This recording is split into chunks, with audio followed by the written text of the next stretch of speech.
Hey everybody, this is your host Josh. Welcome back to another episode of Life Below the Surface. Today we are taking a trip to our African penguin habitat to hear tales of penguin love stories. I am joined by Jason Jones, curator of mammals and birds. Jason, I cannot wait to dive into these stories, and you know them better than anyone. So this one comes with a little bit of a disclaimer. We'll be talking about some more adult themes in this particular episode, but it's very important for conservation that we actually discuss this, because folks, of course, are drawn to the penguins. Everyone loves penguins, but this particular species of penguin is actually in trouble in their native habitat, right? That is correct, yeah. There are probably, recent estimate, about 14,000 pairs in South Africa and Namibia remaining, so that's under 30,000 individuals, a 97% decline from just over 100 years ago. And they are an endangered species, correct? They are an endangered species and could potentially become extinct in the next 10 years. Wow. Okay, so that makes what we're actually talking about very important, because obviously we need more penguins, and to have more penguins, certain things need to happen, and that's what we're here to talk about today. So let's just start off with one very important question for our listeners. How do penguins mate? Good question. So penguins are not sexually dimorphic, which means when you look at them, all penguins look the same from top to bottom. You can't tell who's a male and who's a female just by looking at them. The only way you can really distinguish between the two is by doing DNA testing through blood, or if you happen to be at the right place at the right time and see a female penguin lay an egg. Otherwise, they look exactly the same. Penguins have an area behind their tail, or underneath their tail, called a cloaca, and that is where the process takes place. The eggs internally will get fertilized from the semen from the males, and that's pretty much how they do it. Okay, so I'm gonna touch on something that you just mentioned there, and that was, when the males and females meet, sometimes it's difficult to find the males and females amongst a large group of penguins. Is that accurate? Yeah, they will live in large colonies. They are a very territorial species, so they will designate specific places to build their hut. The penguins will often claim those territories, but they can call to one another. Penguins have really good hearing, and so they can identify each other based on their calls. Gotcha. Okay, so let's say that one particular penguin has found a territory, starts building a nest, starts making that call out to a prospective mate out there. Is it true that these animals will actually mate for life? Close. A lot of people are under the impression that all penguins mate for life and that it varies between penguin species. You will oftentimes get pairs that are monogamous and will remain together for years and years and years, if not their entire life. But just like people, some of them stray, will have relationships with the neighbors, and sometimes after a period of time, they'll just say, "You're not doing it for me anymore," and venture off and break up. So in general, penguins are monogamous, but saying that they mate for life is not completely accurate. Okay, so what you're saying is that there could very well, and now should be, a reality show based off of penguin relationships. Oh, absolutely. It's a telenovela on the African coast for sure. They will actually, there's penguin infidelity. There is infidelity that happens, yes. Wow. Okay. Well, that took a turn I did not expect, Yeah. but that's nature, I guess, right? Okay, so we just said that sometimes they can stray away, the relationships and potential misconception that they mate for life. But one anecdotal case of them staying together for a very long time would be probably, I'm guessing, maybe yours and a lot of our listeners' favorite duo, and that's Charlie and Lizzy. Charlie and Lizzy, Tell us the Charlie Lizzy story. The listeners want to hear it. I want to hear about them. Tell us the full story of these two amazing birds. Sounds good. Charlie is 37 years old, and Lizzy is 36 years old.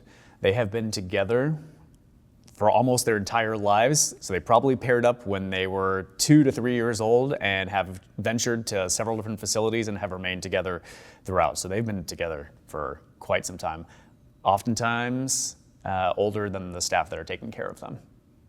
And I can't even get a text back. No. That's sad. It's amazing. So how did they meet?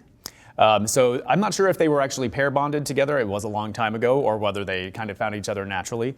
But they were each other's first mate, is what the rumor was. So it is very likely that they saw each other, fell for each other instantly, began to court and flirt with one another, and that pair bond was solidified at that point. And that brings us to where they are today. Well, speaking of where they are today, what does a day-to-day look like for this happy couple? They are a geriatric couple, so they move around a little bit slower than they used to, but they are constantly together, hanging out, preening one another, swimming together, eating together. So they pretty much do everything together and have been loved since first sight. Wow, it's amazing. Okay, so that's Charlie and Lizzy there. Now, are they kind of an outlier, or have you heard other stories about birds similar to them that have stayed together that long? There are some pairs that have been together for long durations of time. They are the longest pair that I'm aware of, but I'm sure that there are some other pairs on our habitat that have been together for 10 years, 15 years, so that are just not as old as the two of them. So some of those pairs may be together as long as Charlie and Lizzy, but we'll just have to wait and see. Right. So do Charlie and Lizzy have any offspring? Great question. Charlie and Lizzy have had offspring in the past and have done a lot of fostering, where they will take chicks that have either been abandoned by their parents or not cared for by their parents, or the parents had too many and we gave one to Charlie and Lizzy. They were wonderful foster parents and helped raise them. But at this point, because of their age and the stress and work that it takes to raise a chick, we don't task them with that at this point. Gotcha. So it's obvious from just even looking at our social media, from looking at responses to different episodes of the Aquarium, which they were featured on. Where can guests get a chance to actually see Charlie and Lizzy? Probably the best case would be to participate in one of our penguin encounter programs. We periodically will bring them in, and oftentimes we'll bring them in together. They resonate off of each other, and so we reinforce good behavior by bringing in one of them for one of those programs. We generally don't put them up on the habitat too much. There are lots of rocky crags for them to have to navigate through, and so we try to keep life as easy as possible for them. Gotcha. So basically, kind of looking ahead for Charlie and Lizzy, they're in their, obviously the sun sets just like it does for all of us. Right. But I know they're getting the best care possible. Can you kind of, just kind of take us into a little bit of what geriatric care of our famous couple is like? For sure. To put it a little context as well, African penguins, their general lifespan is about 15 years of age in their natural environment. So to have more than doubled that is pretty unique. As they age, like you said, we all do, they can develop arthritis, which Charlie has. Makes moving around a little bit harder. But day-to-day care, they get laser treatment for their joints. We will often do kind of like pedicures for the bottoms of their feet to make sure that their feet are nice and soft. They get to eat pretty much whatever they want, They don't need to find a mate anymore, so they can eat and gain as much weight as they want to. But we pay attention to them, make sure that they're getting lots of exercise and opportunities for enrichment, to be able to move around, go into different areas of the aquarium, walk around the aquarium, and participate in our encounter programs. That's awesome. So basically, they're spoiled. Yes, they are retired. Yes. Awesome. Nice retired couple there. That's great. So, okay, so we've talked about Charlie and Lizzy, probably our most famous couple. And we've briefly kind of touched on them. Let's get into some of the other penguin couples and really get into our breeding program here and why it's so important. So listeners, I'm sure, know about Charlie and Lizzy. They definitely do now. What are some other pairs that you've kind of noticed, or some, what's the drama right now going on over at the African penguin habitat? As we're recording right now, fall is approaching, and in November is when the start of breeding season takes place. So we actually go out with a bunch of dried lavender, and we put that out, and that kind of is the first spark of our breeding season. The penguins will all kind of go around, pick up this dried lavender, and help build their nest, and that is kind of like what solidifies, hey, it is time to get going. Okay, all right, so we're gonna pause right there. Okay. Dried lavender. Yes. I need an explanation. So dried lavender is essentially like a grass, and they will bring it into their huts to help build their nests. We use dried lavender because it is antimicrobial, and so it prevents a bunch of things growing in the nest while they have it. So it's not like an aphrodisiac It kind is. of It is thing? not. It Okay. smells. So now every time I smell lavender, I associate it with penguin breeding season.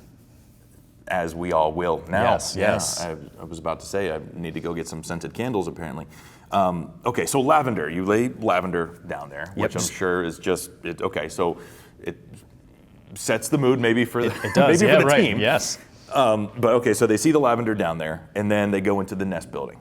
Yep. Okay, go from there. Got Yep, it. so both males and females will go and pick up their nesting material and go build a nest. So they just plop it into their territories. Around that time also, you may have some pairs that are looking for some new huts. We have some established territories, and we have some younger individuals who might be exploring other areas, and they get into squabbles because everybody wants the penthouse. Everybody wants the best seat in the house. But after the squabbles have been determined who gets to live where, they build up their nest, and then breeding occurs, and keep our fingers crossed for eggs. And this is actually something that our guests, our everyday guests, can actually observe. Oh, correct? absolutely, yes, yep. Starting on November 15th-ish is when we'll put out the lavender, and we'll periodically put it out throughout the rest of the season, but usually around mid-November is kind of when most of that nest building is going to take place. Okay, so nest building is kind of in the fall. Yes. Let's say that our listeners are listening to this down the road. Yep. What's some different type of behaviors because obviously reproduction, feeding, those are what drives animals. You know, they want to reproduce. Let's kind of go through the seasons there. Like what does the winter, spring, summer, and then we already talked about the fall. What is the different the different seasons mean as far as what guests can see when they actually go up to the very immersive habitat? Yeah, so fall is essentially nesting season, building all of that. Winter is generally when we're going to see chicks. If we're having chicks, they will be out on the habitat once they emerge from their egg and are generally taken care of by parents or by foster parents. So other pairs that either didn't lay or are not part of our SSP program, which we'll talk about here in a little bit. And yeah, so you may get the opportunity to see chicks out there in the winter from December to February. Very cool. What about the spring and summer then? Spring and summer is usually reserved for molt. Penguins go through an annual process where they puff up and lose all of their feathers and then grow new feathers in. And they do that in order to protect their waterproofing, so their feathers are waterproof. They have an oil gland at the base of their tail called the europygeal gland, and they pull on it, it releases this oil, and they spread oil all over their feathers. That essentially keeps them water resistant when they're swimming through the water. But as time goes on, those feathers don't hold on to that oil as well. And so they need to get rid of those old feathers and grow new ones in. It's called a catastrophic molt. It's called a catastrophic molt because they lose essentially all of their feathers at once, and during that time, they can't go swim because they would get too cold, so they don't eat during that time. So about 2 weeks or so beforehand, they will gorge themselves, and they could potentially gain up to half of their body weight in 2 weeks. And then they get real bloated, real chubby, wings begin to swell and pop. Their feathers just kind of pop off and then slowly fall out. And then they live off that fat reserve for the next few weeks while the new feathers grow in, and then they're back to their normal size. So the whole process takes about a month, but that's usually what happens in spring/summer. Nice. So basically, these animals are driven kind of by the hormones inside. You know, these natural occurrences are all a part of the breeding and basically the life cycle of these animals, correct? Absolutely. Crazy. Okay.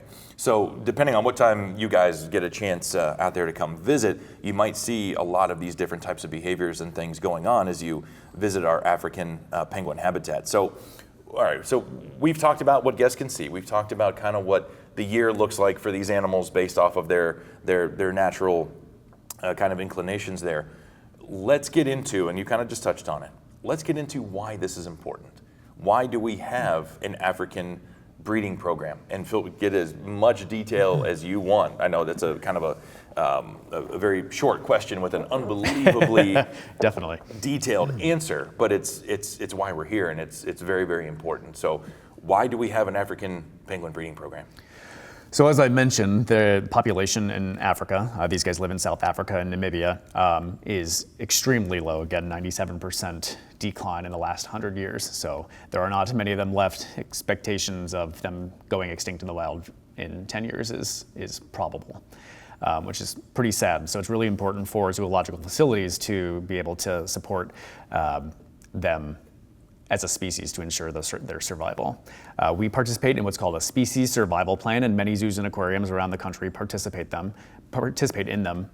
In that survival plan, we know the genetics of every single individual and their background, and every 2 to 3 years, a group comes together and looks at the genetics of all of the facilities, hundreds of penguins, and determines who should be breeding with whom to make sure that we have the best genetic diversity amongst the zoological population.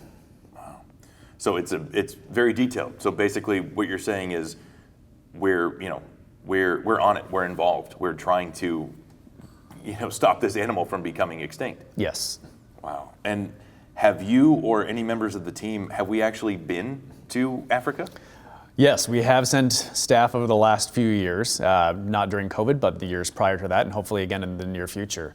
There is an organization in South Africa called SANCOB, which is the Southern African Foundation for the Conservation of Coastal Birds. And so they take care of penguins, but they also take care of all other types of seabirds that live off the coast of South Africa. But they are the frontline workers who are going out and monitoring the penguin populations. They will take abandoned eggs and abandoned chicks and will raise them and re-release them. They will also take care of injured birds. And they have done so with African penguins. They do that every year, but they've done so with cormorants, and they had a flamingo crisis a few years ago as well. So they do a lot of work, and we've been fortunate to send staff over there and get to be kind of in the front lines, being able to help them. It was a pretty awesome experience when I got to go. I was going to say, that sounds, so you did get to go personally? I did, yeah. It was awesome. And what was that experience like? Had you ever been there before, or was it a culture shock, an environmental shock? What was a couple things that stood out from your trip there and seeing wild African penguins? At the facility, it's pretty incredible the work that they do. Depending on the season, you can have 25 birds, or you may have 150 birds. So every single day and every single person's experience is going to be totally different based on what comes in. And while you're there might be some type of situation where a handful of birds comes in, a varying species, and everybody just kind of jumps in to help. But it's constant feeding and constant cleaning and constant fish organization and deployment, and it's a lot. So that was pretty awesome to partake in. And then getting to go to the beaches for the release, we were very fortunate. We got to release, I think, probably 11 birds when I was there on my trip, and getting to see them go back out into the ocean was pretty incredible. And then on days off, just getting to go to the beach and seeing penguins right beside where you're hanging out is pretty incredible. So I think it's really important and idealistic for everyone to be able to experience that, but if the species goes extinct, they're not going to enjoy the same experience that I did. Right, and I guess that it's worth saying as well that by visiting places like us here and seeing our African penguin habitat, we are able to take the money that's raised through general admissions and various events and things throughout the building and be able to actually send our teams out there to the front lines to assist those and to really have an impact. It's not just Atlanta. That's one thing I always want to get across to people, is that when you visit Georgia Aquarium, it doesn't just benefit Atlanta and things like that. It actually, our footprint stretches all over the world, and South Africa is definitely one of those footprints. Absolutely. Yeah, in addition to sending staff, we've been able to send thousands of dollars over the last several years to help support the organization. So South African penguins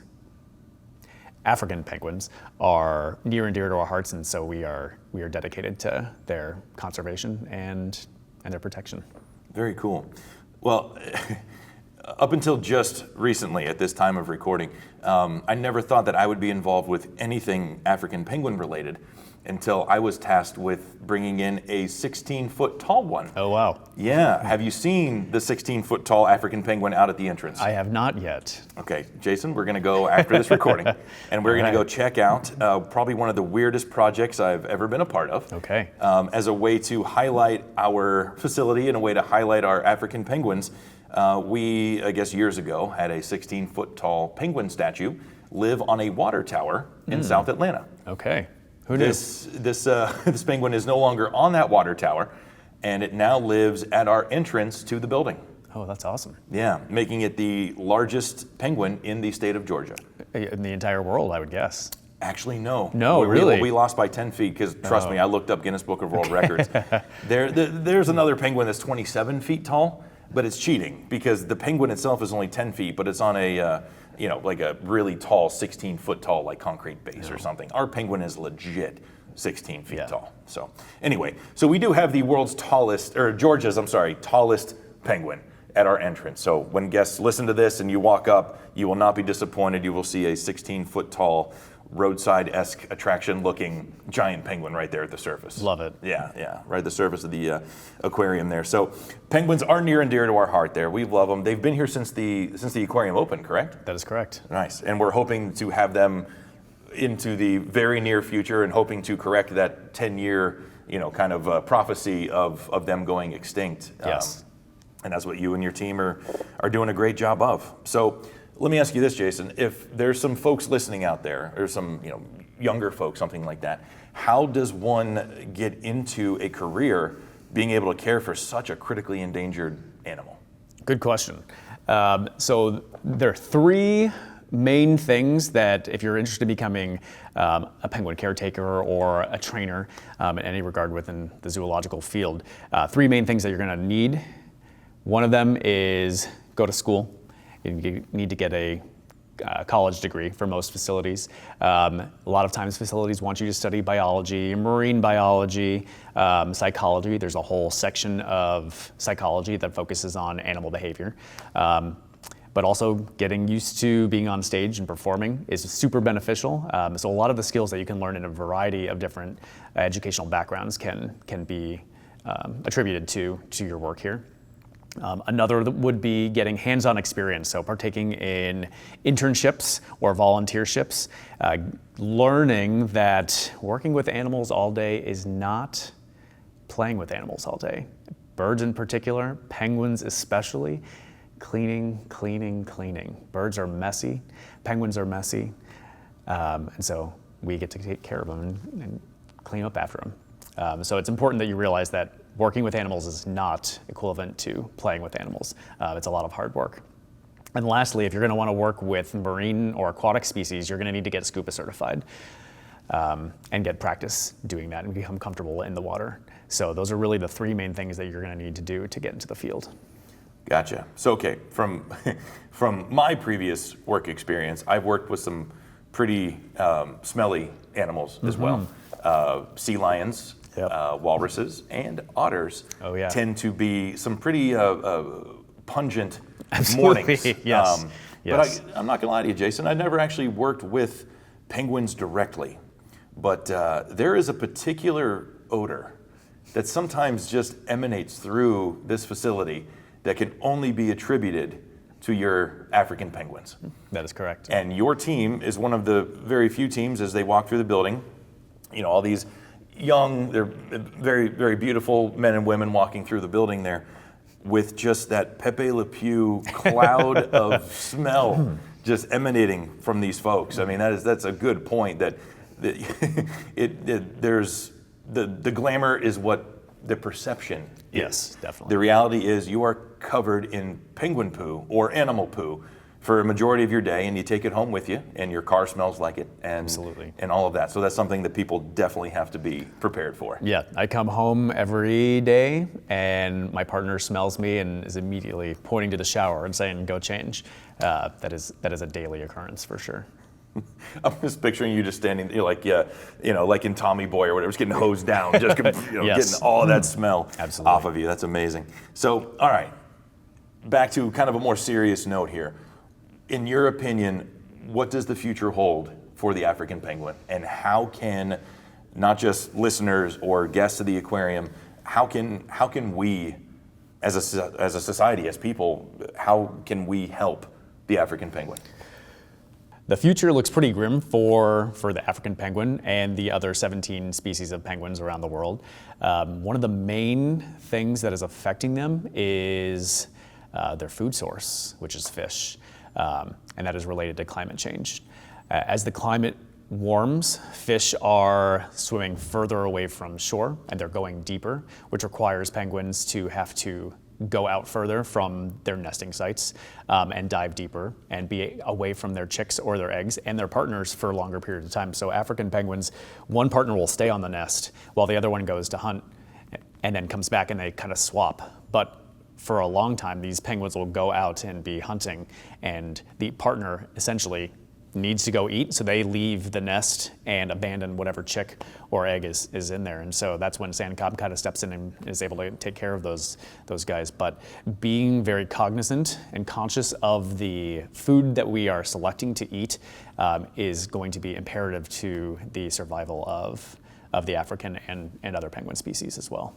So basically, here in Atlanta to Africa, the best way we can help is make really smart seafood choices. Right, yep. So there are several different apps or organizations that monitor the populations of fish. And so just being really smart and selective about what types of fish that you eat and how frequently you eat them is going to be beneficial for penguins and other species around the world. Right. Yeah, it basically is kind of the name of the game right now, is making smart seafood choices, not just for penguin, for everything, right? Yes. Absolutely. All right, Jason, definitely good discussion here, buddy. Before we go, one more question for you. You've already brought up the sand cob was a really cool experience. Yes. I'm going to put you on the spot. Okay. Rapid fire answer. What is one of your favorite moments from Georgia Aquarium so far? I'm going to pause and have to think about it for a second. You can't. We're live. Oh, awesome. Hey, I mean, sand cob is up there. You can double back down on sand cob if you want. Yeah. I mean, my entire career here has been pretty awesome. Yeah. All right. So, Jason, we've talked about a lot today. So I'm going to put you on the spot and ask you. And I know you've mentioned a couple of really cool experiences before. What's one of your favorite memories from your time at Georgia Aquarium so far? My entire time here has been really incredible, but I'm gonna have to go on back to sand cob and say that going to sand cob was one of the highlights, if not the highlight of my career. Getting to see the work that they do out there firsthand and participate in that was incredible. There's nothing like being able to see the work that you're doing actually make an impact to a greater cause, and that was an experience that I got to experience. That was an experience that I got to have while I was in Africa, so that was pretty awesome. I can imagine. That's incredible. All right, Jason, thank you so much for joining us today, sir. Thank you. Some incredibly entertaining stories there. And thank you guys all for listening in. I hope you enjoyed those stories as much as I did. We'll see you on the next episode, Life Below the Surface, sponsored by Kia.